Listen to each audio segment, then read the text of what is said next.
Quali Tonali, pues es para mí un placer presentarles hoy al buen Andrei Flores Pulido. Andrei Flores Pulido es pediatra, es neurólogo pediatra, maestro en ciencias, es la mano que mece la cuna detrás de este diplomado, es el que nos pone en orden. Y Andrei, muchísimas gracias por compartir cómo planteas tú los problemas de investigación y cómo haces las búsquedas.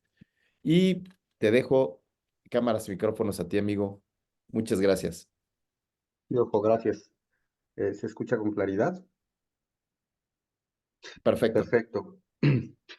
En esta ocasión o en esta edición del diplomado hemos tomado la decisión de invertir estos primeros dos pasos, que son plantear una pregunta de investigación y buscar la información en el bagaje de lo conocido, de lo publicado, para demostrar si este problema ha sido respondido ya o no.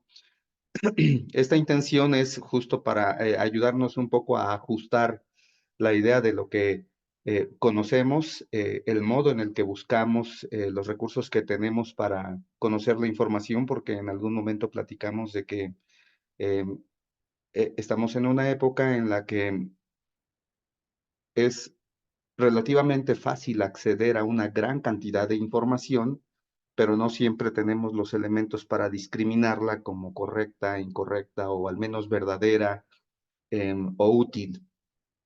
La sesión anterior o la sesión que se les compartió tiene el propósito de acercarlos a plataformas que probablemente ya conocieran.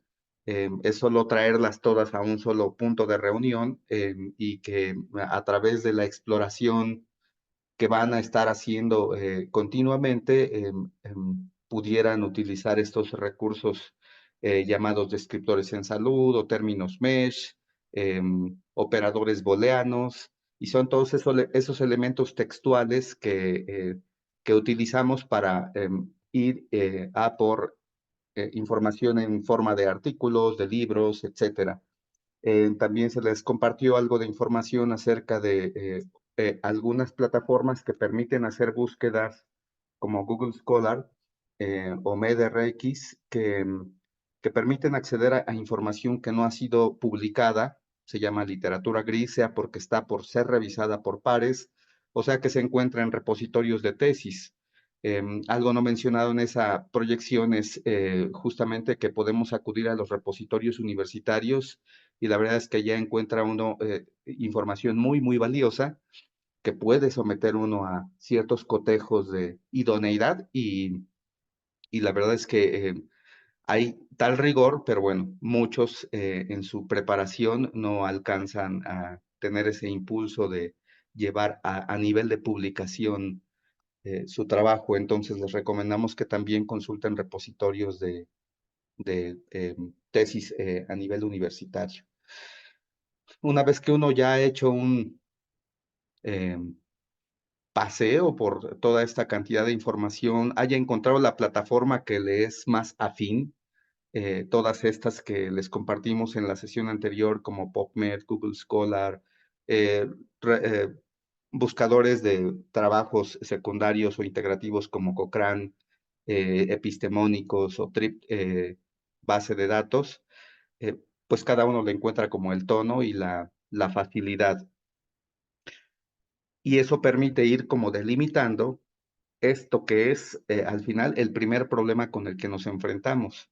Si esa duda que nos asaltó em, a pie de cama o en plena consulta o en plena cirugía, ¿es realmente un desconocimiento personal o es un desconocimiento real en nuestro campo de acción profesional? Esta es la historia natural que lleva un proyecto de investigación y como vemos, pues parte de formular una pregunta y de allí trazar un diseño arquitectónico, es decir, un concepto amplio de un panorama amplio de todos los elementos que nos permitirían responder de manera eh, eficiente esta pregunta, elegir un modelo metodológico y disgregarlo en sus pequeñas partes que se llaman variables para poder determinar si estos componentes llamados variables, que a su vez forman parte de las palabras que conforman nuestra pregunta de investigación, eh, son susceptibles de relacionarse o no. Es decir, si es eh, congruente este planteamiento. Una vez que se identifica, se cuenta con un modelo metodológico, un trazo o diseño arquitectónico, pues se hace una revisión general de que el protocolo, como el documento que van a ir construyendo, pues cuente con todos los elementos para hacer la receta ideal que nos permita conducir un estudio y a partir del análisis de la información, pues alcancemos un nivel constructivo, ¿no? De conocimiento que nos permite entonces extraer la información que es útil para responder nuestra pregunta y a su vez para detonar algunas otras o complementar otro conocimiento que estaba en espera de este que nosotros planteamos como duda. Así es como entonces todo empieza con una idea de estar frente a una incertidumbre que decíamos, puede ser un horizonte del conocimiento o esta es solo una analogía que queremos hacer en cuanto a que el horizonte pues depende de dónde esté uno parado y que en la medida que uno avance pues el horizonte siempre va a estar allí. Sin embargo, es importante que podamos diferenciar entre aquello que es el horizonte personal, es decir, la ignorancia propia que siempre está presente y de la que debemos ser conscientes, y aquello que es no conocido no solo por nosotros, sino porque no se ha logrado establecer suficiente información para definir que estamos realmente frente a una frontera del conocimiento, que es donde tenemos que trabajar como profesionales, ¿no? En ir respondiendo estas preguntas que pierden el carácter personal y adquieren el carácter científico en cuanto a que tienen que ser respondidas para que justamente el universo de conocimiento pueda seguirse expandiendo como la mejor manera en la que podemos explicar la realidad. Y bueno, nuestra realidad es nuestro escenario clínico con nuestros pacientes. Sabemos que puede haber muchas fuentes de preguntas, de investigación, desde una epifanía al despertar hasta el haber encontrado en un encuentro académico algún tipo de información que pues nos genera más dudas que certezas y yo creo que esos son de los mejores encuentros académicos que puede haber y no lo contrario. Hablábamos de desarrollar un poco el pensamiento crítico o escéptico, no extremo, pero sí en el punto de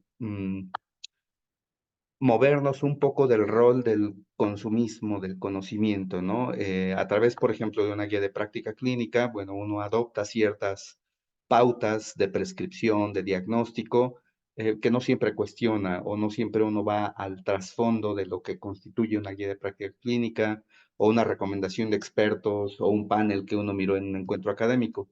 Entonces, todo esto es hablar un poco de en qué momento es que nos topamos con una incertidumbre, con el saber si esto que nos topamos cuando se plantea en alguna charla o en algún documento tipo guía de práctica, pues nos genera ese escozor que nos dice aquí hay una pregunta por responder y bueno, es trabajar en aplicar uno de sus recursos para primero constituir esa sensación en una frase que se llama pregunta de investigación. Por otro lado, hay muchos de ustedes que tienen oportunidad de estar en centros de trabajo que tienen ya líneas de investigación bien definidas, tienen orden de intervención de acuerdo a los problemas epidemiológicos y estos procesos son los que van dictando justo los huecos, nos van dejando ver los huecos de información que hay, como el desconocimiento de la prevalencia de ciertas enfermedades o de ciertos factores en la comunidad o en las familias o en los mismos individuos que atendemos día con día. Entonces se establecen ya líneas de investigación muy específicas, ¿no? Si trabaja uno en un hospital psiquiátrico o en un hospital general de zona o en un hospital de alta especialidad, pues el tipo de morbilidad que uno atiende allí es lo que también va acotando aquello que nos podría generar un brote de creatividad. la anatomía que se recomienda y que, bueno, ya también recibieron y pudieron revisar ustedes información sobre el uso de acrónimos. Pues comentar que los acrónimos son solo eso, ¿no? Son ayudas, son mnemotecnias que nos permiten ser más o menos exhaustivos con los componentes que nos puedan llevar a una pregunta que tenga la consistencia como para ser sometida a un buscador de información y pues nos arroje, en lo posible, nos arroje una posible respuesta, que es ahí donde acabaría este incipiente proceso de investigación. Es decir, si utilizamos un acrónimo, tenemos más probabilidad de encontrar la respuesta en un buscador que si no lo utilizamos o podemos inundarnos de información. Y decía que esto puede cortar allí el proceso, pues porque el deseo inicial de responder a esa pregunta de investigación es tener la respuesta cuanto antes, ¿no? Porque generalmente la usamos para tomar decisiones clínicas, diagnósticas o hacer inferencias pronósticas. Pero en la medida que usamos sistemáticamente acrónimos como PICO, PECO, PIES, eh, y acudimos a las plataformas de búsqueda y no encontramos la información, es la medida en la que nos va justamente creciendo la idea de que esto es una pregunta de investigación, de que no hay suficiente información que nos permita responder y entonces sí hay una necesidad de ensamblar todo un protocolo de investigación para responder. Así es como entonces partimos por tener bien claro el sujeto o grupo de estudio en el que estamos interesados o desde el cual surgió el interés. Particularmente puede decirles, bueno, población pediátrica expuesta a un traumatismo craneoencefálico severo, ¿no? Un tipo de exposición o intervención, pues expuesta a un traumatismo craneoencefálico severo. Lo más preciso que pueda hacer en el tipo de exposición justamente para, les decía, poder encontrar el elemento par en el océano de información que hay y pues que sí sea una respuesta que corresponde a la población sobre la que tengo la inquietud. Si yo digo solamente en exposición traumatismo craneoencefálico, pues se abre el abanico de posibilidades y eso me puede representar miles de artículos por el simple hecho de no haber definido que es una forma severa de traumatismo, ¿no? Tendríamos que contar con un elemento de comparación o contraste, esto desde la perspectiva de buscar, si ustedes se dan cuenta, esto es una especie de desglose del acrónimo PICO, población, intervención, comparación, y el desenlace o outcome.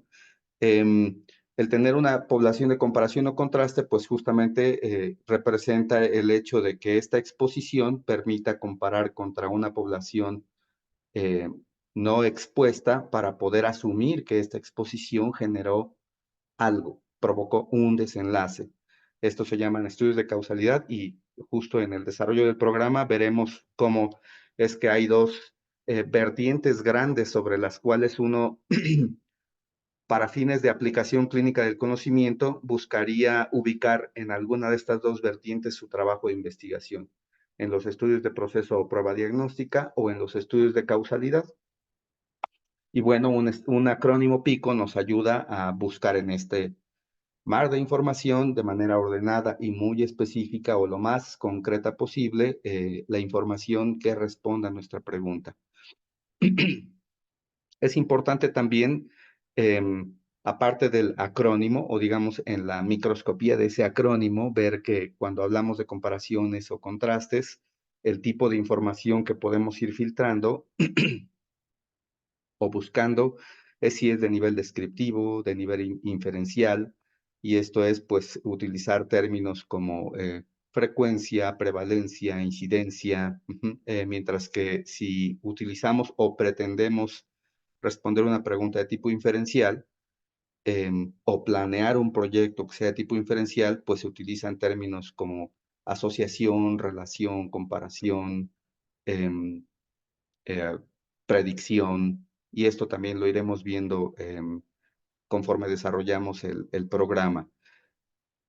Cuando se hace comparación de un estándar de oro con una prueba que queremos proponer, pues el acrónimo, decíamos, y lo vieron también, es el PIES, que es Paciente, Intervención o Innovación Diagnóstica.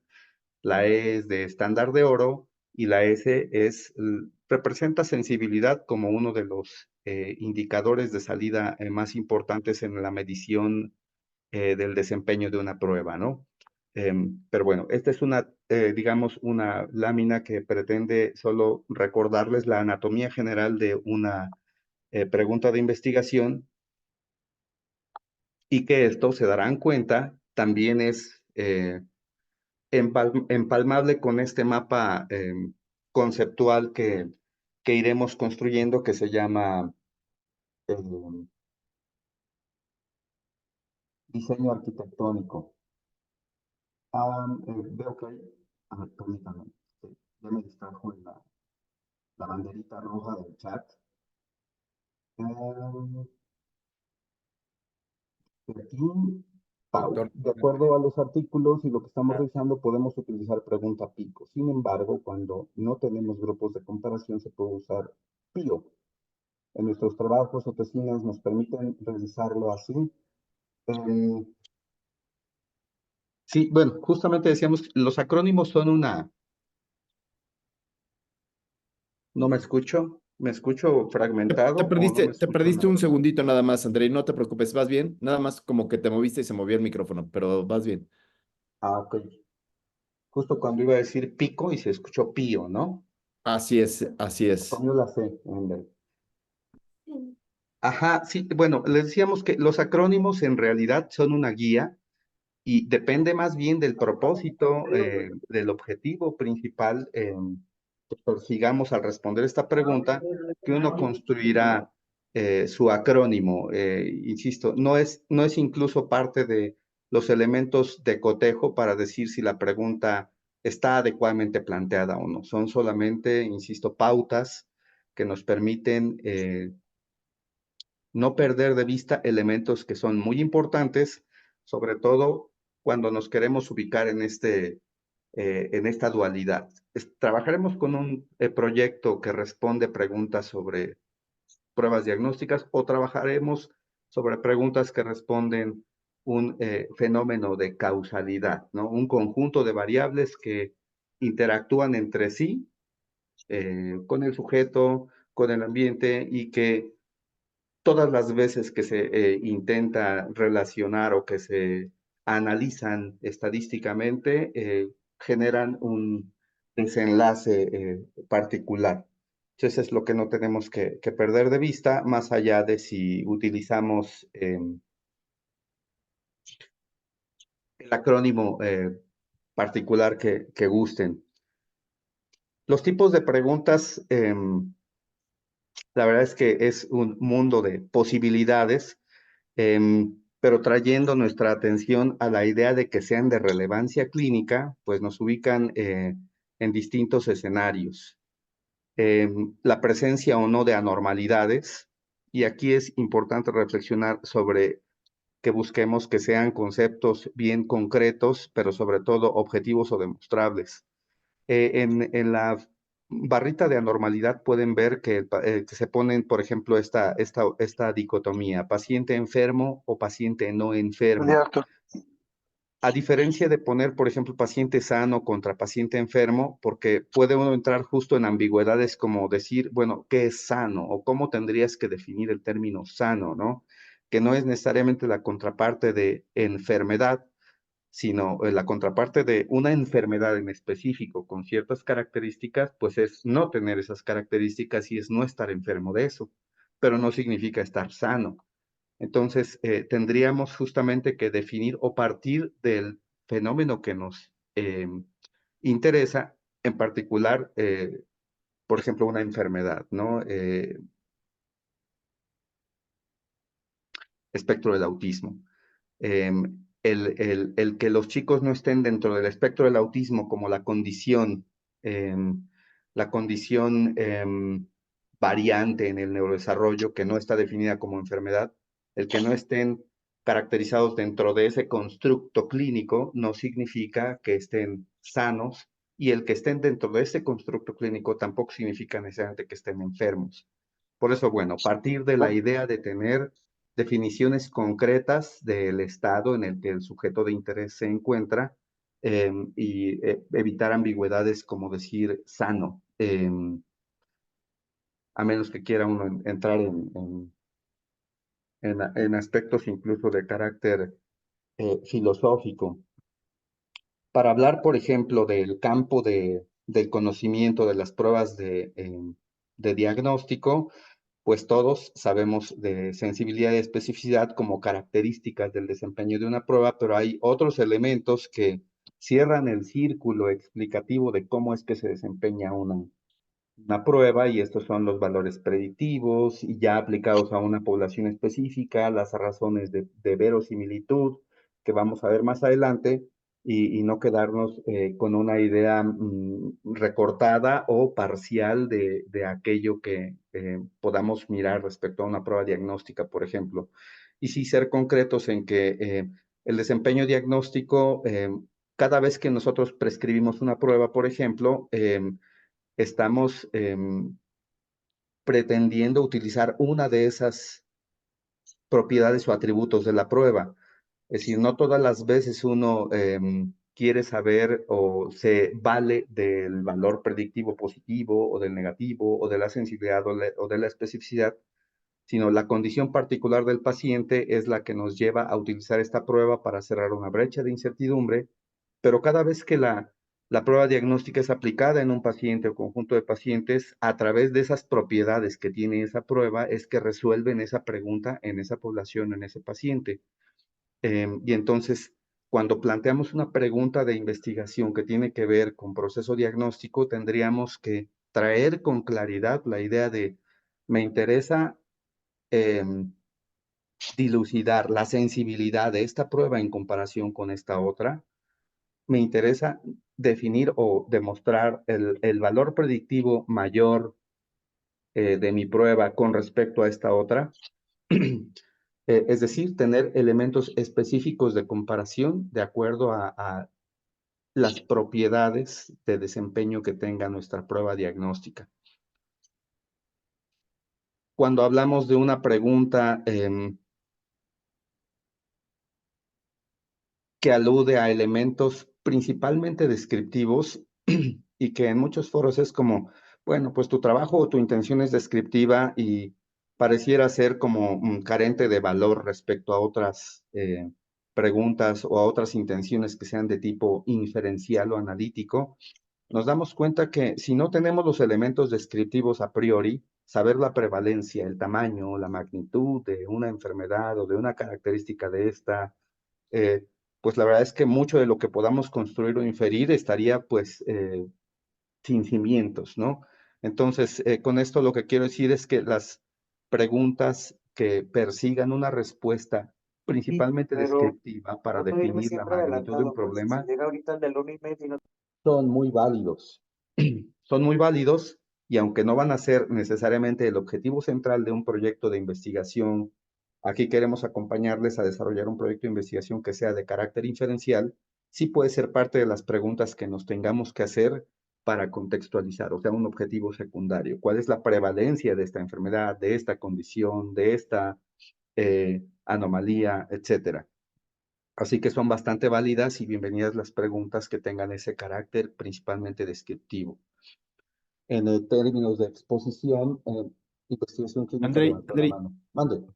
antes de que pases, tengo aquí una pregunta y Sí. es una pregunta de Alejandra Guzmán de Mexicali y entonces dice, creo que no le queda claro qué es eso de paciente. Dice, entonces sería paciente o sujeto que tiene o cuál afección, cuál la tiene o no la tiene. ¿Qué te parece si abrimos los micrófonos a ver si ellos, a ver cuál es ellos ya hicieron la tarea porque todos son adultos, ¿no? Aunque hay algunos que no son tan adultos y no hicieron la tarea, que los tengo aquí a mi lado, pero se me hace que todavía no les queda tan claro. ¿Qué te parece si damos una vueltecita a ver cuál es el estado basal de estos pelados antes de buscar esta parte que hablábamos de la exposición que me parece muy relevante? ¿Qué te parece? Adelante, claro. ¿No? A ver, vamos a preguntarle al azar, ¿no? A Jesús Pamanes, ¿no? Al azar, ¿viste, André? ¿Cuál es tu estado basal, Jesús? ¿Cuál Buenos es días. Tu P de pacientes? Esta P que decía el doctor André.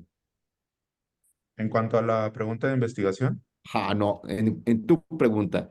Se te acaba de terminar tu tiempo. Adri,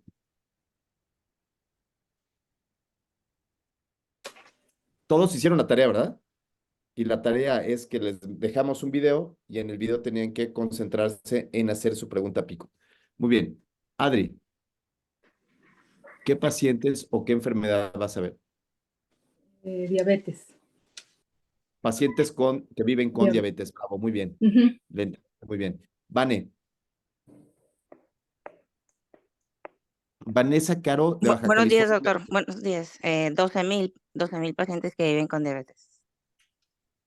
Ah, es igual que ella. No son 12,000 pacientes porque ese es tu cálculo de tamaño de muestra, ¿no, André? O sea, ella pone 12,000, ahí a ella se le corrió el rímel. Serían pacientes que viven con diabetes mellitus, ¿no? Serían pacientes que viven con diabetes mellitus, 12,000 ya es el tamaño de muestra. Muy bien. Becerril. No, no sé cómo te llamas Becerril, pero es que viene ahí tu nombre como Becerril. Becerril, a la una, Becerril a Hola, las dos. hola, ¿me escuchan? Sí, Becerril. ¿Qué tal, maestro? Doctor, perdón. Hice un planteamiento de pregunta. Yo trabajo en el ISSSTE. Ah, Entonces, ok. yo soy... Ahorita vamos en la primera fase, que es Sí, esto que decía el doctor Andrei, de que la palabra pico, significa los diabetes? ¿Qué significa la P de pacientes? Entonces, inicialmente alguien nos dijo 12,000 pacientes. Y lo que nosotros le dijimos es no, aquí es pacientes que viven con diabetes, ese sería el estado basal, el grupo que yo quiero estudiar. ¿Tú qué grupo quieres estudiar? ¿Cuál fue tu yo quiero tarea? yo quiero estudiar pacientes adultos mayores con obesidad sarcopénica. Bravo. Muy bien. Adultos mayores con obesidad sarcopénica. Bien. Muy bien. Irán Martínez Villanueva. Solo la P de pacientes que ¿Qué dijo tal? Buenos días. Mi P sería pacientes con acné vulgar. acné vulgar. Bravo. Muy bien. Alan Villagómez. Hola, buen día a todos. Mi P sería pacientes embarazadas, Señoras embarazadas. menor a 37 semanas. Señoras embarazadas todavía con el niño adentro. Casi a punto de sacarlo. 37 semanas de gestación. Daniel Pacheco. Mi población sería pacientes con infecciones por bacterias multidrogo resistentes y extremadamente resistentes. Ok. Está muy complejo. Acá tengo otro sujeto. Y entonces, Con ¿cuál sería tu infecciones P? Paciente. irresolutas. Sometidos a CEPRE. Pacientes sometidos a CEPRE. Bien. Gracias, André. Yo creo que ya con eso queda, ¿no? La que nos sigue El de poder mexicano. definir, sí, claro. Bueno, justo esta lámina pretende mostrar aquellos términos que tampoco es exhaustiva, sino aquellos términos de relación que nos ubiquen en dónde nos asalta la pregunta, ¿no? Si es frente a la presencia o no de algún factor de riesgo, de algún factor protector, si a la necesidad de contar o magnificar algún problema, si a la necesidad de contrastar una prueba con la otra, si a la necesidad de definir un estado mórbido respecto a sus grados de desarrollo de la enfermedad en comparación con otra población, a la necesidad de definir el efecto de un tratamiento Ya que estás. no puede ser efecto del tratamiento X, ¿no? Sino tratar de llegar al nivel de especificidad de decir, necesito saber de la eficacia o de la efectividad o de la eficiencia o la seguridad y tener la ¿Qué les pongo yo? claridad para diferenciar estos términos y ser Perfecto. específicos sobre aquel outcome o resultado que estamos buscando. El tipo de resultados que procuraríamos tendrían que Entonces, posarse en... de la iosina en pacientes que no tienen CEP, que en pancreatitis por CEP. Estamos escuchando a investigación clínica. El tipo de resultados que tendríamos que buscar dentro de este acrónimo o dentro de nuestro planteamiento, tendría que buscar posarse en elementos de relevancia clínica, de utilidad, como para que sea un conocimiento que realmente lleve una aplicación o explique de la mejor manera aquel fenómeno que estamos tratando de indagar. Aquí es justamente que exista un carácter bien definido que pueda llevarnos a diferenciar entre una dicotomía, por ejemplo, muerte o supervivencia. Decíamos enfermedad en sus grados, o en este caso, curación o ausencia de esa enfermedad, pero no necesariamente un estado de salud en sí. El bienestar o malestar, por ejemplo, es un constructo, hablando, por ejemplo, también de calidad de vida, que se ha ido tratando de decantar o de delimitar para que explique un estado específico de un sujeto en alguna línea de tiempo y que pueda ser medido, igual que satisfacción o insatisfacción, grado de certeza o incertidumbre, gasto o ahorro. Y estos, aunque son términos que parecen no a priori clínicos, sino epidemiológicos o sociomédicos, hola, tendríamos que buscarlos dentro de nuestros términos de resultado, porque son al final de cuentas elementos que se toman por los tomadores de decisiones que podemos ser nosotros mismos en la aplicación del conocimiento. Así es como cuando uno plantea su pregunta de investigación, vamos a hacer un ejercicio con aquellos que ya nos compartieron el tipo de pacientes de su interés. Vamos a construir el acrónimo y una vez construido el acrónimo o el texto interrogativo de la pregunta de investigación, tendríamos que contrastarlo no solo en lo personal, sino con alguno de nuestros pares, planteárnoslo. Rodolfo recomienda, por ejemplo, planteárselo a la mamá de uno para que miremos si es realmente interesante a priori. Tenemos que hacer reflexión sobre lo factible que es responder esto y hablar sobre factibilidad nos lleva más a la reflexión de la justificación del proyecto, que es otra etapa que está por verse en el programa, pero sí tenemos que tener claro desde el principio que el camino que queremos tomar o que tendremos que tomar al desarrollar un proyecto de investigación para responder esta pregunta sea factible en cuanto a que haya recursos humanos, logísticos, materiales, como para que no se quede solo en un intento de responder, sino que se tenga la certeza de contar o acceder con los recursos para poder responderla sin recortes, sin improvisaciones, sin abreviaciones del proceso. Por eso es que se escribe todo un protocolo y pues que la respuesta sea lo más concreta posible. Si es necesario responder esto y la necesidad de responder una pregunta de investigación, si bien surge desde una inquietud individual en un escenario clínico o de ejercicio profesional, tendría que reflexionarse hacia la necesidad o el no responder esta pregunta, qué tipo de procesos o qué consecuencias pueda tener en nuestra práctica.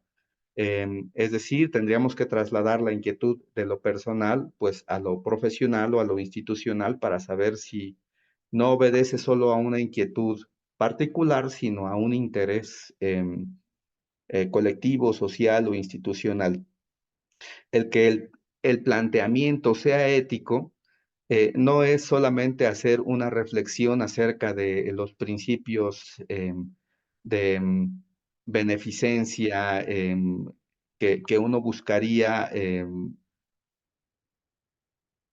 en pro de la seguridad de los participantes en nuestro proyecto de investigación, sino partir justamente de la idea de que todo proyecto de investigación, toda pregunta que se hace, decíamos, tendríamos que trasladarla desde el interés personal al interés, en este caso, del potencial participante o del afectado de la enfermedad o condición, y tendría que estar siempre en el centro de atención y en el centro de buscar el el beneficio real para quien está enfermo o aquejado por el proceso que estamos estudiando. A lo que quiero referirme con lo ético es que tendríamos que ir un poco más allá de lo irán viendo cuando se desarrolle esta parte de los proyectos de investigación, que se toma en cuenta lo ético como esta parte casi poética o textual de los protocolos de investigación y no se hace una reflexión suficiente acerca de si realmente la población sobre la que estamos indagando será beneficiada a priori, será tratada de manera pues respetuosa, seleccionada adecuadamente, acompañada, sobre todo incluida y se le dará voz y voto en la participación y no solo que sean material de análisis para resarcir una inquietud o curiosidad personal, ¿no? Y bueno, de esto va el que sea relevante de carácter social, que sea un conocimiento que se lleve desde el trabajo protocolario, el proyecto de investigación, a la práctica cotidiana con poblaciones semejantes. Entonces, esto de hacer una reflexión o una autocrítica o una crítica grupal del planteamiento o problema de investigación es pues el paso preliminar al hecho de decir, bueno, esta pregunta ya la contrasté con otros pensamientos, otras realidades, ya es resultado de la ausencia de información en una búsqueda sistemática que hice y entonces, bueno, pues tendría yo que desarrollar un contexto que se llama planteamiento de la pregunta, ¿no? Es un discurso que se aconseja hacer del sentido general a lo particular, qué es lo que nos llevó a integrar esta pregunta como un intento de relacionar o explicar algunos escasos elementos de la realidad para explicar un fenómeno causal o algunos escasos elementos de incertidumbre para explicar o plantear la necesidad de comparar una prueba diagnóstica con otra, por ejemplo. Y bueno, que no hay que distraernos en nuestros planteamientos con elementos que podrían dejarnos con la respuesta a medio responder. Vamos a tomar, por ejemplo, dice pacientes que viven con diabetes, ¿no? Es un ejemplo muy clásico el hecho de hacer una medición glucémica, de glucemia capilar o de glucemia central en ayuno, como uno de los indicadores que nos hablan acerca de el estado de bienestar de un paciente con diabetes. Pero probablemente el desenlace de interés clínico no sea en sí el nivel de glucemia, sino la presencia o no, o el desarrollo o no de alguna complicación asociada a este estado crónico de enfermedad, como una retinopatía o como la presencia de un infarto o una neuropatía autonómica que le lleve a arritmias. Es decir, buscar no detenerse en elementos que no expliquen del todo el fenómeno que estamos estudiando, en este caso, una complicación de diabetes. No quedarnos en la idea de que la glucemia es la que advierte o no si la diabetes está bajo control o en descontrol, sino la presencia o no de algún indicio clínico como, no lo sé, alguna arritmia o algún dato en particular de la retina del paciente. Digo, de esto ya hablará quienes sean los expertos en diabetes o quienes estén pretendiendo explorar. Oye, André, ¿y qué te parece si ya nos vamos entonces de lleno a estos dos puntos que mencionaste? O sea, mencionaste uno, identificar muy bien esta parte de intervención y esta parte que dijiste del outcome social, o sea, la O de desenlace social. ¿Qué te parece si dejamos estos sujetos a ver si entendieron esto, cómo van sus preguntas, ¿no? ¿Los dejamos que corran o qué opinas?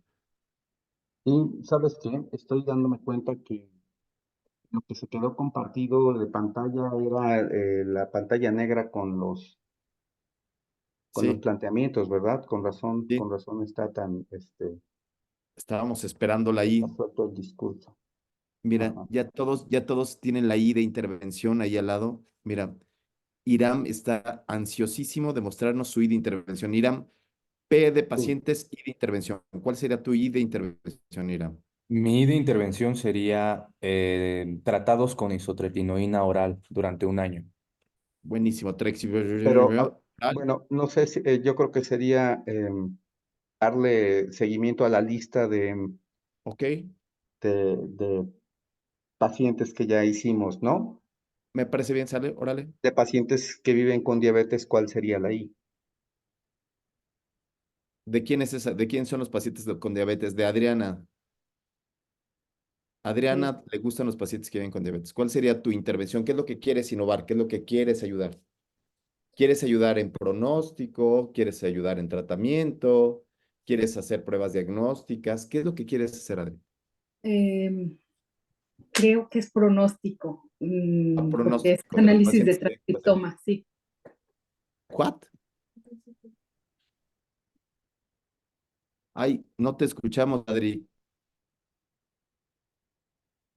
Adriana, Perdón. no te Ah, escuchamos. ¿ya? Ya, Ok. Dije que es diagnóstico. diagnóstico. Sí. ¿Diagnosticar oportunamente? Ok. Entonces, esta pregunta no sería pico. Esta pregunta, ¿cuál sería? ¿Pies? Pies, muy bien. Ok, entonces ahorita tú estás haciendo una pregunta pies. Ok. Bien. Este, ok. ¿Cuál sería tu innovador, estimada Adri? ¿Cuál sería lo que tú quieres innovar? Creo que sería el uso de nuevos marcadores moleculares para ver el control o descontrol glicémico en los pacientes. Ah, ya vieron, ahí ya regó el tepache. Sí, ¿verdad? Sí, ahí ya regó todo el tepache, porque si estás buscando un control o descontrol, ya es un estudio de causalidad, es decir, de pico, ¿sí? No para diagnosticar. Diagnosticar es, yo no sé que tengo diabetes y me hago una prueba y veo si tengo diabetes, ¿sí? El otro es, Sí. ¿será que los genes y el destino manifiesto son los que hacen que yo me descontrole? ¿No? ¿Será que las estrellas alineadas en determinado momento, medidas como interleucinas, son los que se descontrolan o es que me comí un pastel? ¿No? Sí. Creo que estoy confundida con el desenlace y el uso de ese desenlace. Todavía no llegamos al desenlace. Sí, sí, entonces creo que me adelanté. Sí, no, André, sí, ¿qué creo que viste sí en es el pico. desenlace? ¿Qué fue Ujú. lo que estabas diciendo del desenlace que fue totalmente, particularmente importante? Tiene que ser socialmente responsable, ¿no? ¿Cómo decías? Ujú. ¿Cómo que, perdón? Socialmente relevante, ¿no? Así es, la relevancia del desenlace. Listo, voy a compartirles esta presentación en el PDF para que puedan contrastarla con el resto del discurso, porque esta parte es la que ya no se proyectó, tampoco el acrónimo FINER. Y bueno, decíamos justamente de tratar de hacer un constructo de desenlace que podamos tomar para decidir directamente y, y esto de hacer nuestro contraste de relevancia, ¿no? Yo creo que se puede continuar. La información que se les proporcionó respecto a la construcción de acrónimos, bueno, particularmente lo he visto en otras ediciones, termina siendo como una especie de caja a la que no todos nos podemos meter. Pero sí es que no dejen de tratar de desglosar su pregunta original. La pregunta original, esa siempre tiene que prevalecer y para lo que nos van a ayudar los acrónimos es básicamente para delimitar sus componentes, darnos cuenta si estamos buscando un fenómeno de causalidad, si estamos tratando de contrastar una prueba diagnóstica contra otra. Y bueno, ya la reflexión de cuán necesario, cuán factible es responder esto, pues es el segundo paso, pero el primero, en efecto, es basados en acrónimos, PICO, PIES, PECO, podamos darle orden a esa idea y que no nos ahoguemos en el mar de información. A mi cartera y él es... Nos dice Rodolfo también, ¿no? La bolsa tiene que combinar con los zapatos en cuanto a que Una vez que tenemos la pregunta, esa es la que va a dar paso al título del proyecto, eso es lo que va a dar paso al objetivo en cuanto a qué queremos demostrar respecto a nuestro outcome o resultado, o sea, si hay presencia o ausencia de riesgo, si hay presencia o ausencia de enfermedad, si hay grados de enfermedad, si hay complicaciones como desenlace, etcétera. Y eso pues nos tendrá que llevar a una conclusión concreta que responde esa pregunta. De ahí esta trazabilidad que debe haber entre el momento que planteamos la pregunta y las conclusiones a las que llegamos, que no se desvíen de, bueno, no encontré esta respuesta, pero aquí les tengo otras intermedias que podrían ser de interés o de utilidad. Y es cuando empieza uno a forzar la idea de que ciertos subrogados, como decir un marcador molecular, es la explicación exacta del descontrol del paciente diabético, ¿no? O del descontrol del paciente epiléptico, etcétera. Solo quisiera pararme aquí antes que hagamos el ejercicio de tomar algunos de ejemplos de ustedes sobre el condicionamiento de respuestas dicotómicas, que decíamos, sí puede haber respuestas dicotómicas como vivo o muerto, sobrevive o no sobrevive, eh, se agrava o no, se complica o no, se hospitaliza o no, se intuba o no se intuba, cierra o no cierra, pero que hay que evitar los pronombres interrogativos como desenlace. Un ejemplo es esto, preguntarse, ¿los niveles de adrenalina plasmática en estudiantes que presentan ansiedad son elevados en reposo? Ya me... Sí está proyectándose eso que estoy leyendo, ¿verdad? Capaz sigo en la pantalla negra. No, absolutamente sí. Ahora sí ya vimos Esta todo el pregunta se binder responde con y un todo. sí o con un no. Y esa no es la pregunta que respondemos, ¿no? Porque incluso ya traemos el sesgo de querer demostrar que esos niveles se elevan. En el video anterior hablábamos acerca de que tenemos que evaluar. Si uno lleva la idea de que la verdad absoluta es nada más respecto a la que tenemos que construir el target, pues entonces podría haber ese sesgo que hace que queramos construir esa verdad a fuerza. Y bueno, pues la propuesta justamente es que si no perdemos de vista cuál es nuestro desenlace, cuál es el tipo de intervención que queremos y los sujetos en los cuales queremos estudiarla, pues podríamos evitar justo este tipo de preguntas, que es común que nuestra primera pregunta es, ¿será que esto sucede? La respuesta sí o no, no tendría que ser aquello que pretendemos cuando ya tengamos la sensación de que nuestra pregunta está bien planteada. Por eso la importancia de contrastarla. Así que, de acuerdo con el doctor Rivas en que pasemos ya al ejercicio directo. Pau nos había levantado la mano. ¿Qué te parece, doctora Pau, si nos compartes cuál es tu grupo de interés, población o paciente, por favor? Sí. Sí, hola, buenos días. Hola. Pues como soy médico familiar, mi gran población es de pacientes diabéticos. Entonces, precisamente yo voy a estudiar pacientes diabéticos de la unidad de medicina familiar en donde me encuentro laborando. Ese sería mi grupo P, ¿no? Pacientes. Son un mundo de personas, ¿no? Y Pero lo voy a disminuir. alguna Sí, característica de ellos, ¿cuál? Para que no sea el mundo de personas con diabetes, ¿cuál sería? van a ser los pacientes que no reciben tratamiento con insulina. Eso sería parte de... ¡Pablo! Eso no le gustó al chico. No, es muy nervioso. Ser los pacientes que no reciben tratamiento con insulina. Ok. Todavía lo reduzco más en los criterios de inclusión y de exclusión, ¿no? Diabetes sin tratamiento con insulina son tu población de interés. ¿Cuál va a ser Sí. tu intervención o cuál es? Cuéntanos cuál es tu inquietud de investigación. ¿La quieres escribir en el chat por si el chico no te deja? Sí, en sí mi pregunta es, ¿cuál es la percepción de insulinización en pacientes con diabetes mellitus tipo 2? Mi idea o la I de intervención es conocer cuál es la percepción de los pacientes que tienen sobre la insulinización. ¿Cuál es la percepción de la de insulinización. insulinización? Ujú.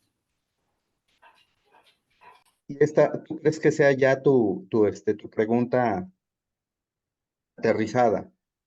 Dices, los Sí, pacientes con diabetes 2 son mi población de interés. ¿La intervención es la insulinización? Es decir, ¿es algo a lo que están expuestos o es solo una idea de qué pasará si me insulinizan? exacto, es eso sobre todo, la percepción de la insulinización. Y la percepción como una idea o como un fenómeno puede medirse, es factible de Sí, medirse el grado de percepción. sí, de hecho tengo un instrumento, porque estuve haciendo la tarea, en Sí. donde hay un instrumento que se creó, de hecho creo que fue por mexicanos, en donde te habla dentro de esto cuál es la percepción y se mide en una escala de Likert.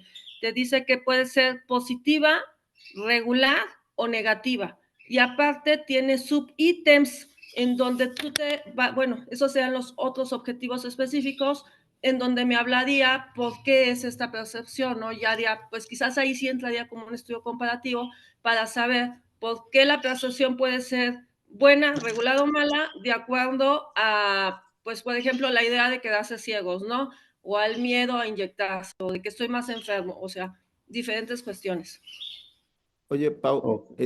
Pau, perdón por mi ignorancia, ¿y eso para qué serviría para un médico familiar como yo? ¿De qué me Fíjate serviría que saber si hay gente que le tiene miedo al coco, a la insulina, a los genes? Hay quien le tiene miedo a los genes, hay quien le tiene miedo no sé, a la a muchas cosas. microbiota, hay quien le tiene miedo a la insulina, pero ¿para qué me serviría a mí como médico? ¿Cómo le podría ayudar? ¿Qué es esta cuestión que decía André? ¿Cómo este resultado, imagínate que salga, el 50% de los sujetos tienen miedo a la insulina porque sospechan de eventos adversos? ¿Cómo podría yo ayudar a mi paciente con este Ahí, resultado que tú vas a obtener? ahí es cuando entran los objetivos secundarios o específicos, en donde me dicen por qué la percepción no es buena o por qué la percepción es buena, ¿no? Entonces, muchos de los pacientes, y eso yo me enfrento, por eso me surgió la duda, muchos de mis pacientes incluso hasta se enojan y no regresan cuando les indicas insulina, ¿no?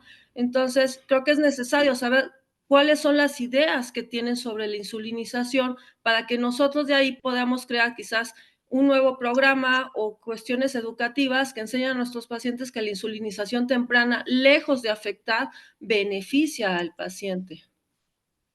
Y sí, me vas a decir, ya hay un programa de Diabetims o KDIMS en donde les enseñan, pero yo me he enfrentado en mi práctica clínica que a pesar de que ya han pasado por este programa, los pacientes no aceptan la insulina. Tienen muchas ideas erróneas de lo que es la insulinización. Entonces, Pau, hoy no se sabe cuáles son esos factores propios del sujeto o de su entorno familiar o de su entorno social que le condicionan el que sea positiva o negativa su percepción sobre la insulinización. No Estuve se tiene revisando concreto. Estuve revisando y hay como pocos artículos dentro del tiempo que tengo buscando, porque pues tenemos la tarea ahorita, ¿no? Entonces, no hay así muchísimos artículos en México, o por lo menos en mi unidad, en donde me explique por qué mi población no lo acepta, ¿no?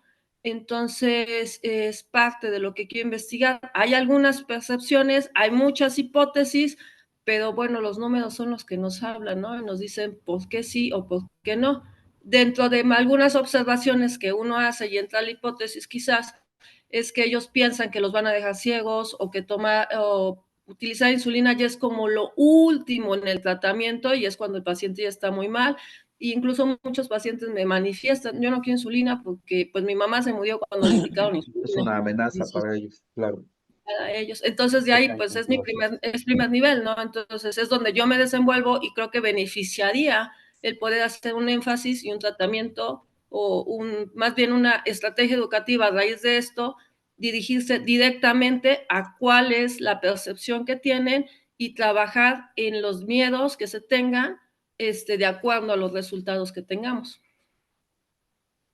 Ahorita podríamos decir que es cierto que no se conoce hasta donde tú has buscado, no sabemos si es un horizonte o si es un verdadero límite del conocimiento. Hoy no sabes qué es lo que hace que tengan esa percepción, si se pudiera por ese instrumento definir como positiva o negativa. Es decir, o en todos es negativa, no en todos es negativa.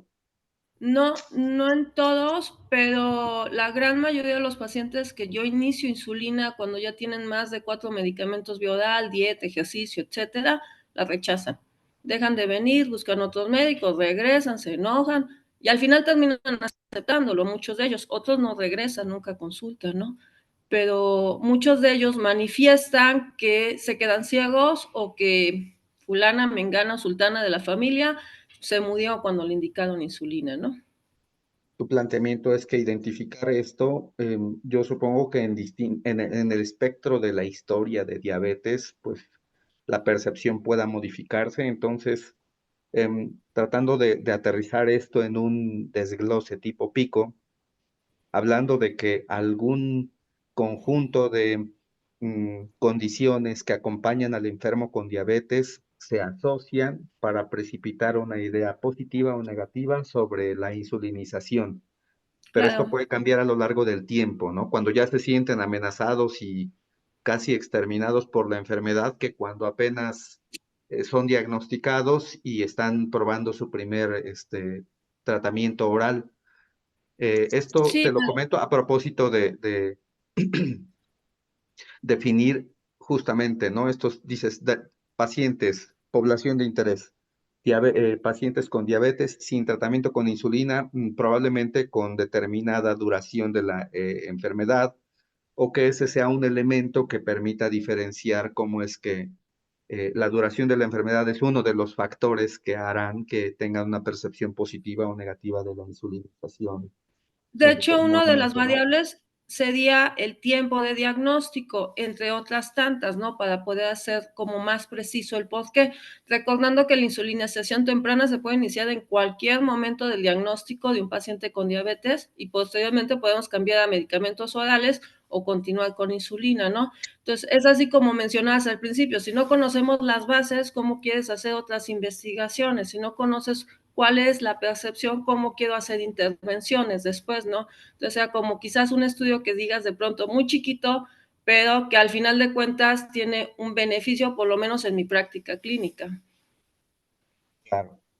Digo, tratando de ayudarte a darle forma. Estamos en el proceso de construcción, el Ajá. planteamiento, el título, tendrán que ir mutando conforme cada uno vaya encontrando cómo rasurar esta idea primigenia.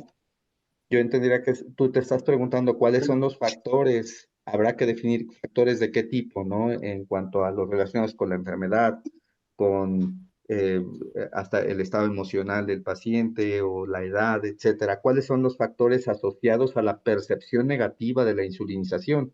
Ah, ok. Es tu desenlace de interés es eh, perciben negativamente en 90% y 10% positivamente, ¿no? Y diferenciarlos por qué característica e identificar de esas características cuál podría ser susceptible de modificarse para no tener una tasa tan baja de insulinización en tus pacientes, ¿no? Es como alcanzo a entender tu planteamiento. Y una mejor aceptación, ¿no? De la insulinización, al final de cuentas. Claro. Ajá. Oye, ¿Cuáles Andrei, son los ¿pero viste qué maravilla? O sea, Pau llegó ansiosa, igual que su perro, ¿no? Sí, es que tenga muchos, no aceptan, ¿no? Pero el chiste aquí es concentrarse en Ajá. cuáles son mis pacientes. No son pacientes que viven con diabetes, sino son pacientes que viven con diabetes, que están a punto de usar la insulina o que tienen más de 5 medicamentos. Es decir, tienes que establecer muy bien. Y tú, lo que al final de cuentas te interesaba eran los factores asociados.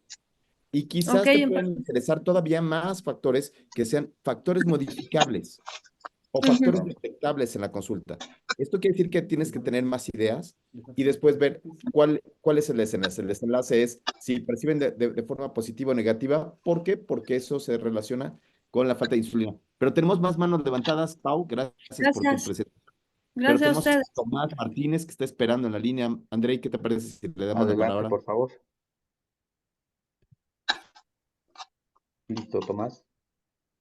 Buenos días a todos y todas. Gracias. Eh, Tocante a mi pico, en la P, mi posición a estudiar son pacientes con pie diabético. Ok. En la intervención, desbridamiento en el consultorio. Ambulatorio. Ok. Ajá. Y el C, el comparativo, desbridamiento en hospital y quirófano.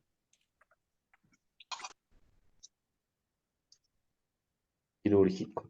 Y en este caso, los resultados sería la seguridad y la efectividad en el consultorio. ¿Y eso cómo se traduciría? ¿En que pierdan o no pierdan el pie, progrese o no progrese, se tengan que ir al Exactamente. quirófano al final? Mi planteamiento, la pregunta es, ¿el desbridamiento en el consultorio con anestesia troncular reducirá el número de amputaciones supracondiliares en el paciente con pie diabético en relación a una sala de quirófano? Ese es mi planteamiento. Reducción del número de amputación. O sea, pero para un sujeto sería la reducción de la probabilidad de una amputación. Exacto.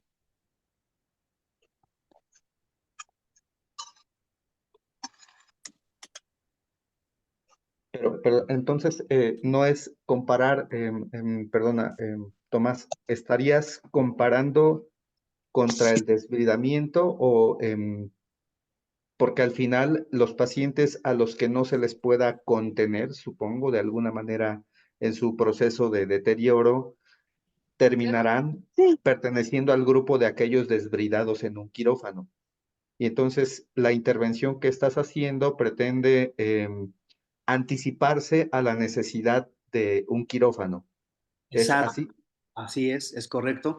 Obviamente esto tiene que ver mucho, incluso con el diagnóstico previo, es decir, si son o no candidatos a un desbridamiento en el consultorio. Entonces, esta es una característica que delimita más. No es cualquier paciente con algún grado de pie diabético, sino No pacientes es, con pie diabético sin indicación quirúrgica. es que en realidad, exactamente, bueno, todos los pacientes que tienen pie diabético pues tienen una indicación quirúrgica, todos, absolutamente todos. Aquí el Ok. problema es la gravedad, clasificando en leve, moderado y severo. Pero Sí. incluso si usamos una estadificación como una escala, por ejemplo, de Snellian, que más adelante podemos hablar de ello, se puede estadificar al paciente en leve, moderado y severo, de acuerdo a un puntaje que va del 0 al 30. Y allí, por Tomás, y ejemplo, aquí tú, o sea, Tomás, ¿y aquí tú cuál te tomarías? O sea, ok, pie diabético, aquí regresamos a lo que platicábamos. Tenemos que especificar muy bien qué pie diabético es. Entonces aquí tienes que decir paciente con pie diabético con la clasificación, ¿cuál? ¿Cuál es tu clasificación? aquí la única delimitación que yo voy a hacer es que el paciente no tenga un grado severo de isquemia. Por eso, ¿cuál? Aquí hay que ponerle la ¿Leve? clasificación. ¿Leve? No, ¿Moderado? leve y moderado. Leve y moderado, bravo. Ujú. Ahí quedó. Entonces, pacientes que tienen Y leve y moderado, excluyo a los ¿dónde es pacientes, mejor? Entonces, perdón, la pregunta sería, pacientes que tienen pie diabético, leve y moderado, ¿qué es mejor?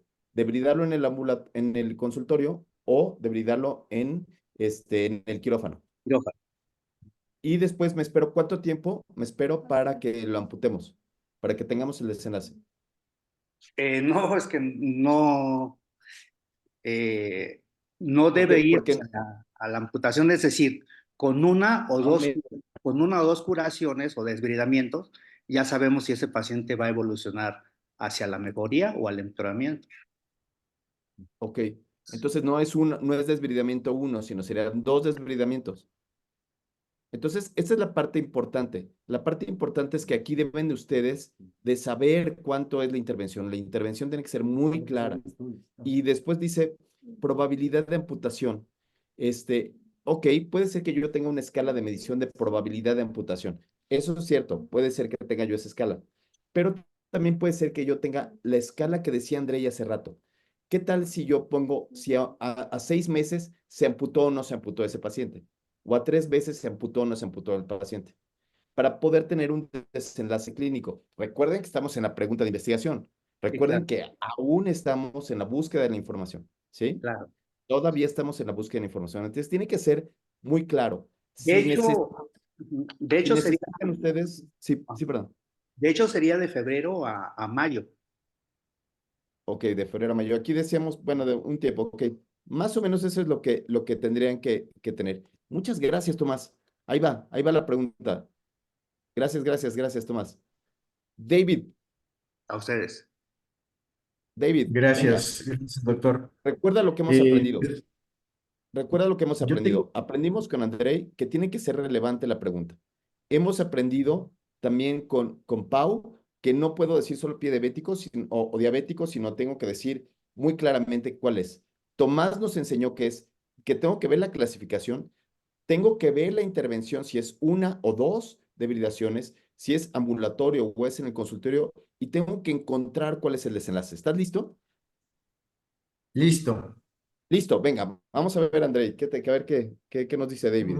Había yo dicho que en participantes tengo lo de pacientes adultos mayores con obesidad sarcopénica. En mi intervención sería cualquier intervención nutricional estandarizada con duración al menos de 12 semanas. Mi No entiendo control, eso. No entiendo qué es mi eso con- cualquier intervención. No entiendo. cualquier intervención nutricional, es decir, dar plan de alimentación o dar algún tipo de suplemento. ¿Por eh, qué no pones una nada más? ¿Por qué poner cualquiera? ¿Por qué? O sea, porque cualquiera puede ser la dieta de la abuelita, ¿no? Esa es cualquiera. ok, ok. Entonces ¿Cuál aquí puede sería? ser ¿Cuál eh, sería tu intervención, tu interés principal? Esa es la I. La I es tu interés. ¿Qué es lo que tú quieres probar?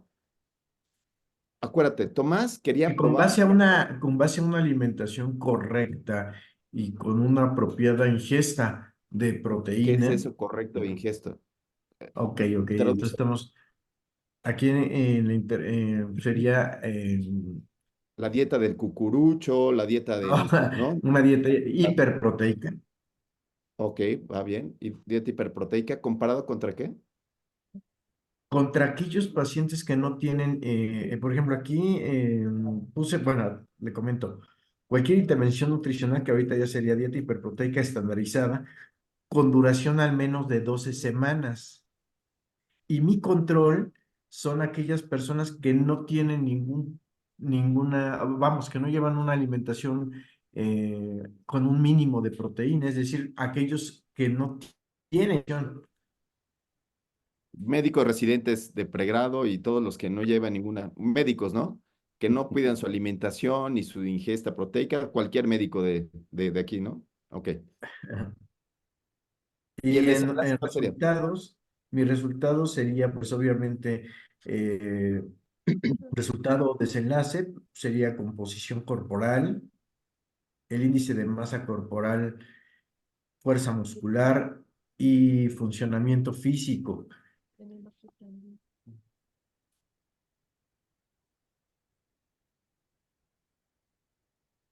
Composición corporal, ¿En el dicotómico, composición corporal? ¿O vas a poner si mejoró la obesidad sarcopénica o no? Porque ves que es un constructo.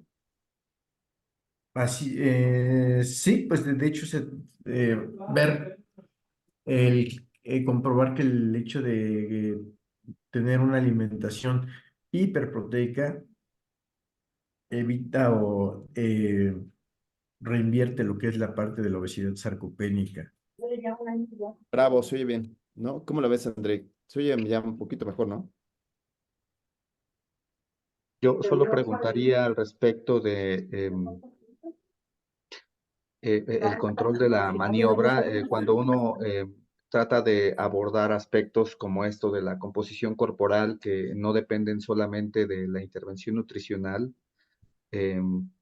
Vamos, se irá viendo más adelante, ¿no? Pero aquí se desglosa claramente el que hay una intervención y una comparación, pues, con un grupo una proporción Oye, que no es intervenida. Cuando se Exacto, sabe, con aquellos, por lo que, perdón, pero ¿quién está hablando ahorita? Es que no alcanzo a ver, veo a David, Paloma arriba. David, David.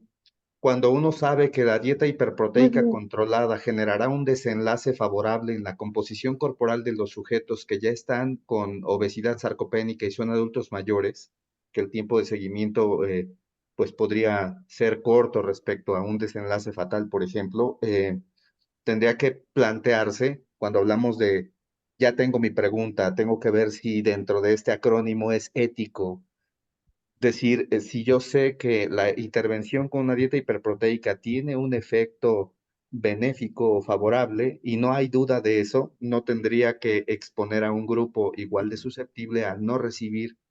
Y es aquí justo donde nos podríamos topar con una diferencia entre lo que es una pregunta real y lo que es una necesidad de implementación. Si hay suficiente conocimiento sobre que la dieta hiperproteica controlada favorece la composición corporal de estas personas en estado vulnerable, tendríamos más bien que ya no es una pregunta de investigación, está respondido que sí les irá mejor que aquellos que no cuidan su alimentación. Entonces la pregunta es que sí es favorable, así que tendría que buscar implementarse. Probablemente, si ya implementa David su intervención nutricional y no mira que el resultado sea favorable, probablemente haya otros factores alrededor de ese control alimentario que están impidiendo que la composición mejore, ¿no? Puede que sea un estado de depresión, que sean otras enfermedades crónicas, que sea cierta medicación, la calidad del sueño, no lo sé, que esté limitando esto que de por sí ya es un beneficio conocido y que sería justo exponer a todos esos adultos mayores con obesidad sarcopénica a una intervención que no deja lugar a dudas sobre su efectividad en términos de composición corporal, pero que podría ser interferido ese efecto por otros. Y la duda es cuáles son, si hay suficientes pruebas de que esta intervención es efectiva, qué está interfiriendo en mi población que no encuentro ese resultado. Es donde yo pensaría que yace realmente una pregunta de investigación que se resultó de una implementación de una maniobra. No sé si he sido claro con este comentario, David. Sí, sí, en este caso, yo a lo que voy con la pregunta, vamos, ¿cuál sería el efecto de una intervención nutricional estandarizada? Es con aquellos pacientes que ni siquiera logran cubrir su ingesta mínima de proteína. Estamos hablando por abajo de 1 gramo de proteína por kilogramo de peso. Entonces aquí yo por eso puse este planteamiento de preguntas de investigación de cuál o sea, si el efecto de la intervención beneficia a la obesidad sarcopénica en una unidad de primer nivel de atención, que es donde... Y hay también, David, un fenómeno, es una condición que se llama indeterminación clínica, en la que cuando planteamos nuestra pregunta es que realmente no sabemos si sí va a ser benéfica o no. Es decir, podría ser que le haga bien, que no le haga bien o que le haga daño. Y no lo sabemos en realidad. El punto que Ok, estoy tratando de ok. alcanzar es, si yo sé que es poco probable que le haga daño, es probable que sea irrelevante, es muy probable que le haga bien. Es allí donde se tiene que tomar justo la decisión de, bueno, si se decanta todo a la probabilidad de que le haga bien, más vale implementarlo porque no hay mucha duda o el riesgo es mínimo o nulo de que le haga daño darle proteínas controladamente a esta población. Es como lo que quiero tocar. Em, si no es grande la duda, no es indeterminada la respuesta que encontremos haciendo esta intervención, no se necesita un proyecto de investigación, sino se necesita un proyecto de implementación. Con esto no estoy queriendo tildar de irrelevante como pregunta, sino más bien perderíamos tiempo en investigar si sí es benéfico, porque hay mucha probabilidad por el planteamiento que nos hace David de que esto sea benéfico.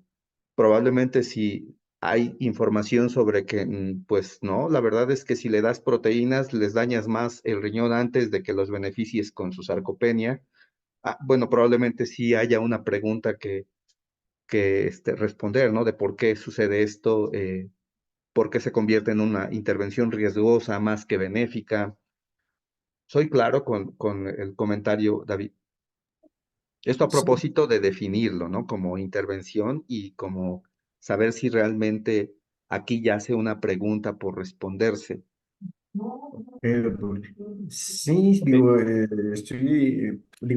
estoy planteando la pregunta y aquí pues por eso yo pido de su asesoría.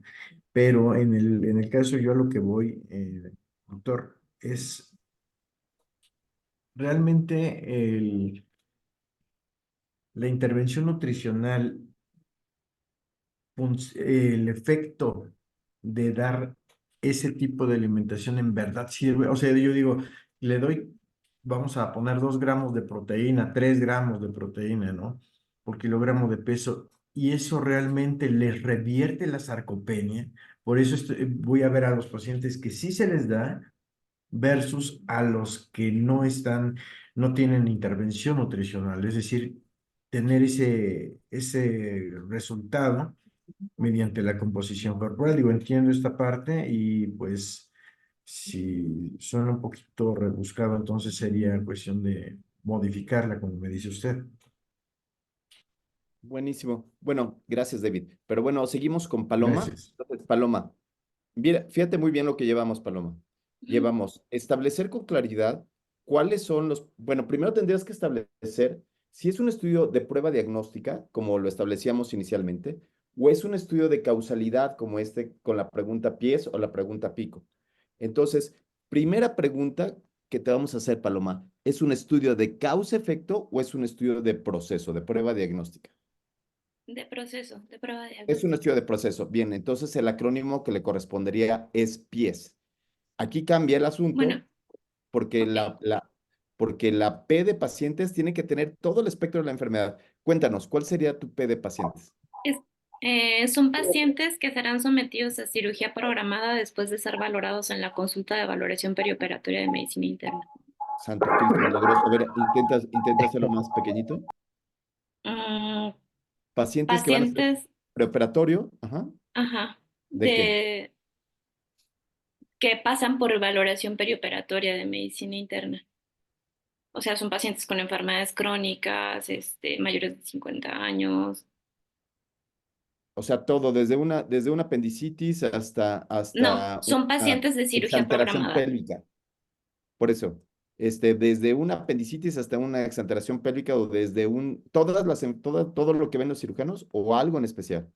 Cirugías programadas, Ok, nada de urgencia. Y es que, todo lo que pasa por la consulta.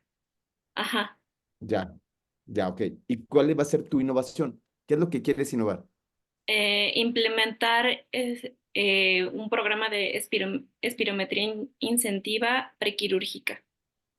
Ok, espirometría, muy bien. Prequirúrgica, muy bien. ¿Y cuál es el estándar de oro? No, es que es una intervención.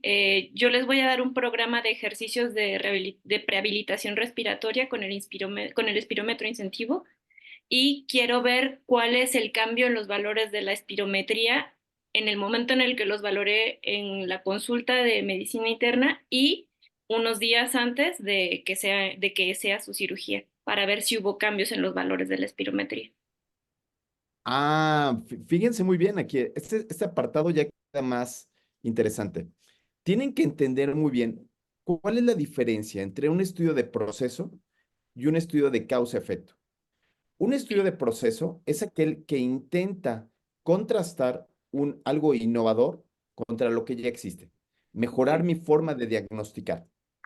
Y un estudio de causalidad, como por ejemplo para la palabra pico, es decir, si yo puedo detectar, por ejemplo, en un estudio de pronóstico, si yo puedo detectar mediante la espirometría prequirúrgica qué paciente va a terminar ventilado, qué paciente no va a aguantar y va a terminar y no lo voy a poder sacar del ventilador. Entonces, este estudio sería estudio de pronóstico. yo puedo pronosticar que este paciente que no es capaz de tener una expiración forzada adecuada, va a tener una alteración ventilatoria. Ay, Angélica Torres, estabas dibujando de rojo. ¿Podrías borrarle tantito, Angélica Torres? ¿Podrías borrar Está tus... firmado, Ah, estaba firmando. ya nos Este, firmó, sí. gracias, Ángel. Angélica, ¿podrías quitar la firma, Angie? Es de No, causalidad tu trabajo, ¿no? Ok, sí. es de Y causalidad. entonces yo entiendo que tu espectro de interés es como toda la población, porque al final se podrían estratificar o agrupar todos aquellos que acuden a tu consulta, pero en realidad el interés, el elemento de interés en común de toda esa población es conocer su estado respiratorio basal, y entiendo Ajá. que tú vas a intervenir eh, mejorando, exponiéndolos a un programa de entrenamiento respiratorio contra aquellos que no, y ver que esta intervención realmente les represente un elemento de protección contra la probabilidad de requerir Ok. ventilación postquirúrgica como Ok. un desenlace de relevancia, ¿no? Ah, ok. Aquí, por ejemplo, puede haber un subrogado, decíamos, no distraernos, porque de repente les mido con mi espirómetro ya en la plancha prequirúrgica, ¿no? De, a ver, sóplele aquí, vamos a ver cómo le fue. Pero al final eso probablemente no sea la variable o el desenlace de interés, sino lo que decía el doctor Rodolfo. ¿Va a ser ventilado este paciente después de su cirugía, sí o no? Por efecto, y esto sucederá por efecto de esos ejercicios, de ese entrenamiento que estuvo recibiendo en su preoperatorio, en comparación con el que no lo recibió, sí o no. ¿Es como lo estás planteando? Ok, lo que yo tenía en mente era como ver primero si había algún cambio después de la exposición y que después de ese estudio se pudiera desprender enfocado hacia complicaciones, porque de lo que hay en literatura previa casi todo se reporta con relación al uso de espirómetro incentivo en el posquirúrgico, ya para corregir las complicaciones respiratorias, las atelectasias, y demás. Entonces, casi en cuanto a que diga, sí, ya se ha visto que mejoran los parámetros de capacidad ventilatoria, no lo he encontrado al menos todavía. Entonces, lo Entonces, que yo quiero plantear es claro. volúmenes en la consulta de valoración, los cito un día antes o unos días antes de su intervención quirúrgica, ver el tiempo que pasó entre esto, que pues en el IMSS normalmente son varias semanas, y tener una nueva medición y comparar el antes con el después para ver si es que en realidad la espirometría le dio algún cambio. Y ya de ahí se podría desprender otra vertiente en la que los pacientes se vea sobre complicaciones, pero de manera inicial sería ver si hubo cambios en los valores de la espirometría. Entonces, si planteas una intervención, Ujú. mides, intervienes, y a unos no los intervendrías. Entonces, a unos no los tendría que intervenir. O sea, yo solo quiero ver ahorita si hay cambios o no en la espirometría. ¿Cambios atribuibles a qué? Al uso del inspirómetro. Ah, ok, ok, sí, entonces algunos tendrían que ser sin intervención. Sería ético decirles, ustedes no hagan ejercicios con globos porque quiero Ok. ver quiero ver cómo les va a los que no hacen ejercicios con globos antes de su cirugía. Ah, ok, ok. Entonces, Sabríamos a priori que eso no es justo, ¿no? Es decir, ajá. no lo sé, estoy tratando de dimensionar lo que no dices porque probablemente la duda esté atrás, ¿no? En cuanto a cuáles son las características respiratorias basales de los pacientes. Nos hablas de un tiempo muy breve entre tu valoración y la intervención. Pueden ser Ujú. días, quizá horas, a lo mejor. Bueno, no, si es programado son días o meses, ¿no? Sí, Entonces entonces, sí habría que valorar si es la intervención e intervenir sistemáticamente e identificar que a pesar de tu intervención, si hay elementos que interfieren en el efecto que tú esperas, que es mejorar su desempeño ventilatorio prequirúrgico, ¿no? ujú. Si es que es lo que se quiere medir. Probablemente hasta hablar de que tengas elementos de juicio para decir, este paciente no mejoró su condición ventilatoria, no alcanzó el objetivo, y entonces no tendría que ser expuesto a su cirugía que es programada hasta que no mejore, ¿no? Para no exponerlo a tener que ser intubado postquirúrgicamente y se haga su neumonía de adquisición Yo, hospitalaria, no lo sé. yo aquí en la población ya estoy tomando solo a los pacientes que ya con esa valoración de medicina interna dice, ok, sí se opera, independientemente de todo. Entonces, aquí a esos pacientes que ya dieron el visto bueno que sí se va a operar, es darles los ejercicios respiratorios y hacer, en ese momento que dijeron sí se opera, hacer su espirometría, darles los ejercicios respiratorios, citarlos justo antes de que se vayan a operar y volver a medir la espirometría para ver qué cambios hubo en los valores de la espirometría. ¿Y esos cambios cómo al paciente le servirán de alguna manera? ¿Se traducirán en que va a ser ventilado o no postquirúrgico, que se complicará o no? Para buscar Pues el resultado relevante.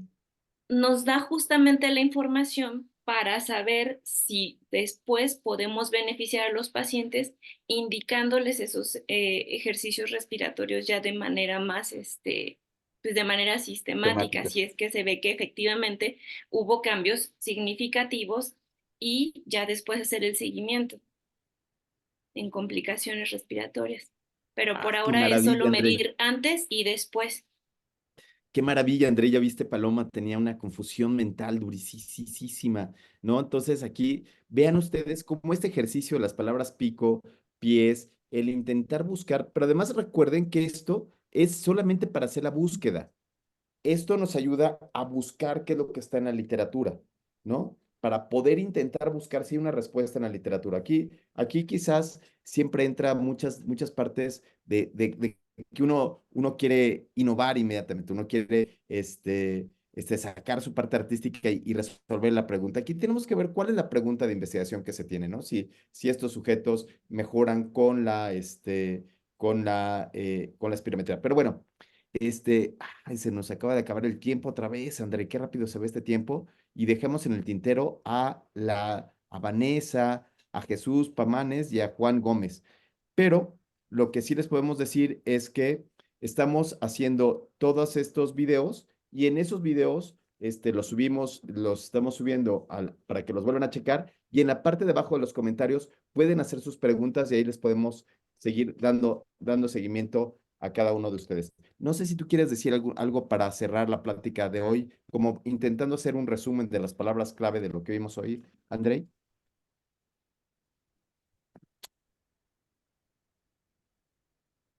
Sí, vamos a compartirles la presentación que pudimos revisar hoy.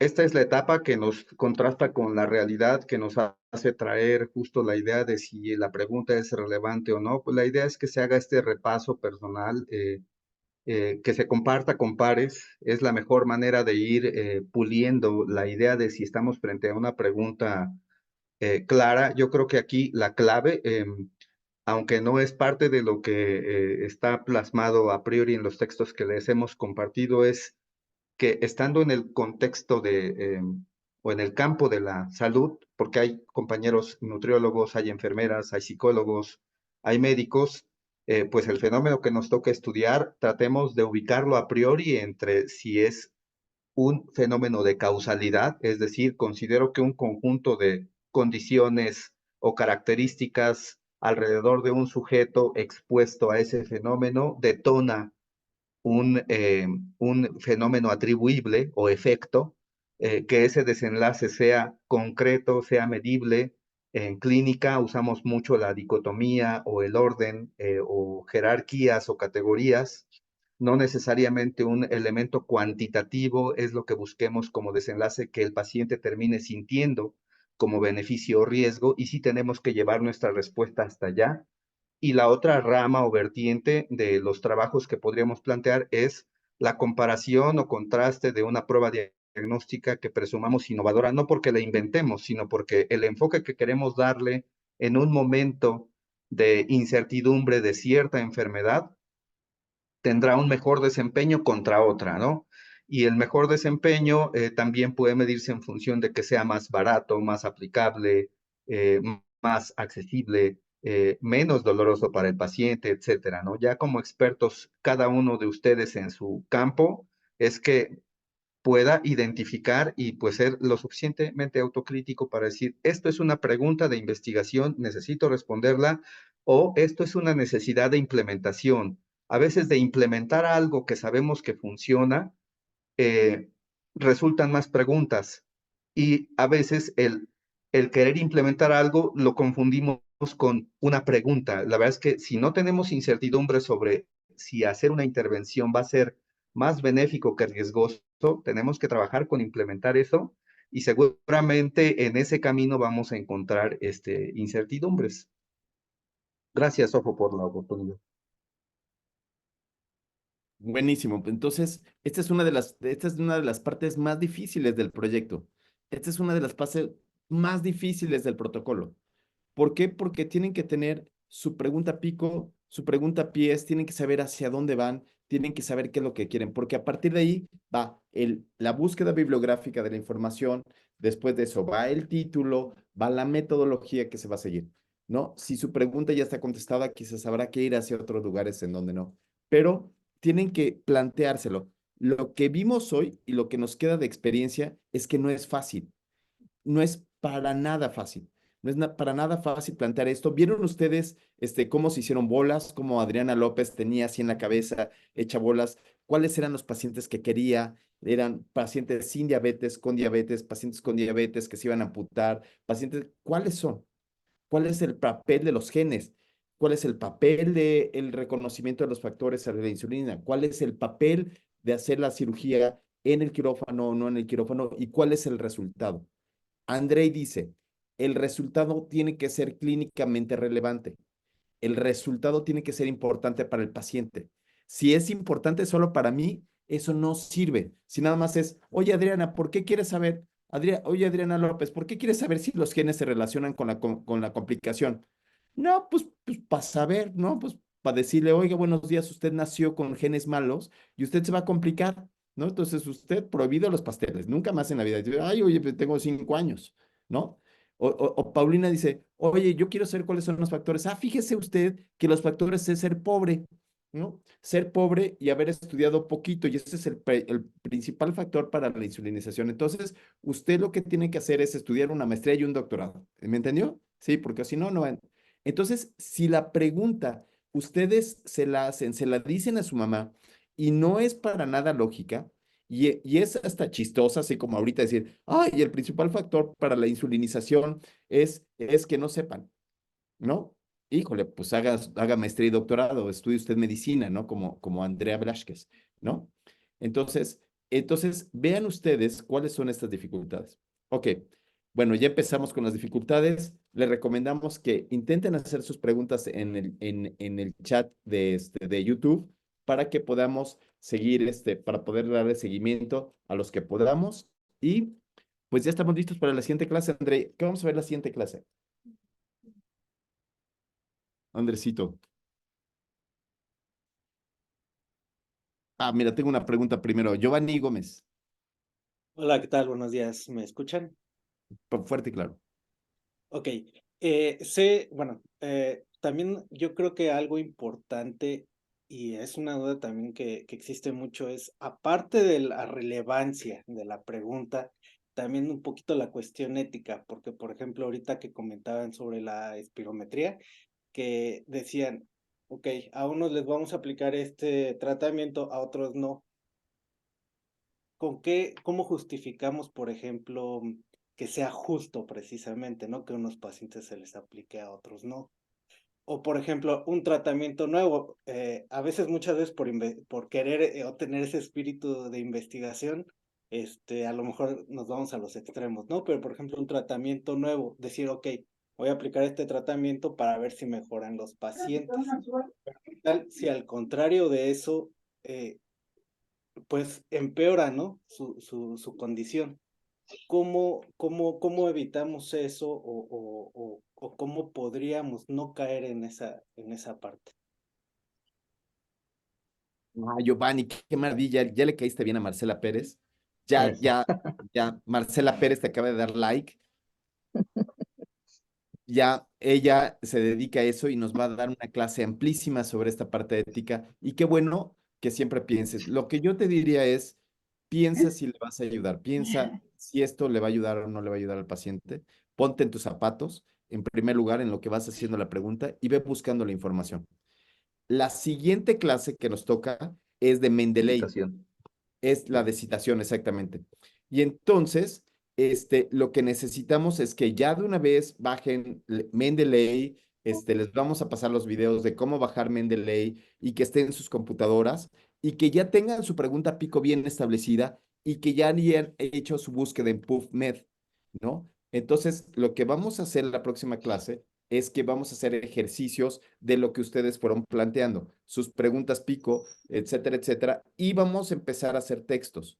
Lo que tienen que tener en sus computadoras es abierto el Word para la próxima clase, tener ya bajado Mendeley, el plugin de Mendeley en su Google, no, Google iba a decir Google, en su Google Chrome, creo que se llama. Y vamos a hacerlo y vamos a trabajarlo como en formato de taller. ¿Les parece bien?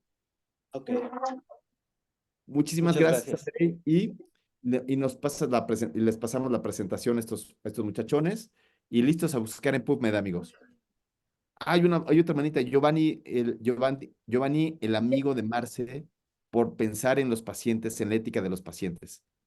Sí, ¿tienes la mano levantada o ya pasó? O ya,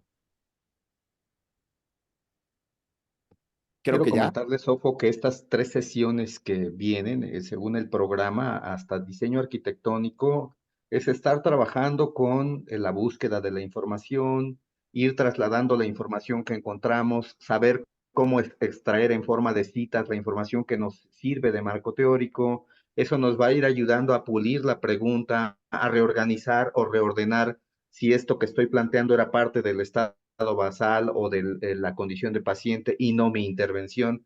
Todo esto va a ir tomando orden. Hoy seguramente el resultado no era nuestra pregunta impoluta de investigación, ¿eh? Hoy es nuestra idea acerca de que debe tener ciertos elementos, cierta estructura, podemos ensayar los distintos acrónimos, explorar la plataforma de búsqueda que sea más amigable para cada uno de nosotros e ir construyendo nuestro ejercicio de pregunta. Todo esto tiene un bagaje de conocimiento, entonces es trabajar en la siguiente vez en cómo hacer la citación para ir teniendo nuestro banco de referencias y llegar al punto en el que cuando hablemos de diseño arquitectónico nos demos cuenta de que la anatomía, esta embriología de nuestra pregunta de investigación está llegando a un estado más eumórfico de lo deseable, que es tener un diseño arquitectónico claro. Entonces, para que no se angustien de que hoy no tengan totalmente clara la pregunta, el propósito de esta sesión era más bien sacudir la idea que uno tiene y que ustedes la vayan reconstituyendo conforme tengan la información. Entonces, no se angustien, por favor, por no tener hoy su pregunta completa o entera, ¿no? Cuestiónense. Buenísimo. Y yo nada más quisiera terminar en que la mejor pregunta es de lo que hacen todos los días. Pregúntense si eso que hacen todos los días ya tiene el sustento. Les voy a comentar algo. Yo soy pediatra. Y fíjense que yo daba el Apgar a todos los niños que nacían. Así nació un chamaco. Apgar, me decía la enfermera, Vero Blanco, me decía, ¿cuánto sale el Apgar? Y yo todavía bien mamuco, Vero, le decía, todavía no pasan los 5 minutos. Espérese que pasen 5 minutos. Y ya pasaban 5 minutos y si estaba en el IMSS le daba 8 o 9. Pero si atendía a Jesús en el Ángeles, una cosa así, ¿qué crees, Tomás? 9, 9, ¿no? Y cuando nació mi hijo, ¿qué crees? 10, claro, sí, sí, sí. Y un día hice la pregunta Pico Iram, ¿y qué crees? Me encontré que era una mentira vil, bullshit.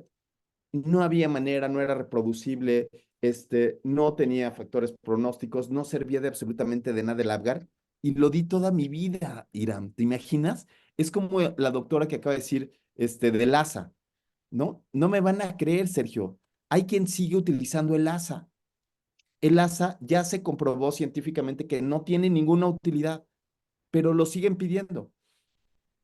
Entonces, esas cosas que se hacen todos los días, en eso hay que pensar, porque hay muchas cosas que hacemos y que lo hacemos solamente por deseabilidad social. Como todo mundo le pide el AS a mi paciente, yo también. Como todo mundo le da el Apgar a mi paciente Vero, yo también. Sí, sí, sí, sí, sí, sí, vamos a dar el Apgar, sí, sí, sí, ¿no? Y no tiene una utilidad clínica como tal.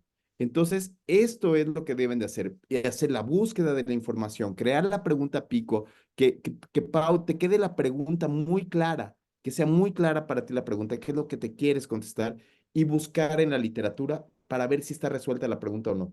Cuando te pase lo que a mí con el Apgar vas a decir, ay, no es posible.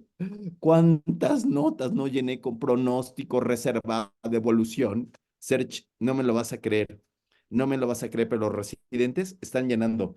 Pronóstico, sí, pronóstico reserva de evolución. Tomás le pone a sus pacientes con diabetes, sí. Sí, pronóstico, pues quién sabe. Vamos a ver cómo le va en la primera resección y si le va bien, pues ya sabremos, pero no, ahorita no se sabe cuánto es. Si le vamos a cortar la pata o no se la vamos a cortar, ¿no? Entonces, aquí es el momento de empezar a ser mucho más claros con las matemáticas y con los conocimientos que le vamos a dar a los pacientes. ¿Saben? Y no olviden a Giovanni. Giovanni dice, piensen en el paciente. Primum non nocere, ¿no? No dañen a sus colegas, no dañen a nadie, es más, si de preferencia mejor no dañen a nadie. Bueno, a sus esposas, es así, se lo merecen, seguro. Sí, sí, sí, seguro. ¿No, Pau? ¿No? ¿Se lo merecen? ¿No? Bueno, sus esposas, entonces. Que estén muy bien, Serge. Qué lástima que no participes, Viridiana. Un abrazo grande, Alex, Héctor, Félix, Eduardo Zapata. Cuídate mucho, Melanie. Chao, bye.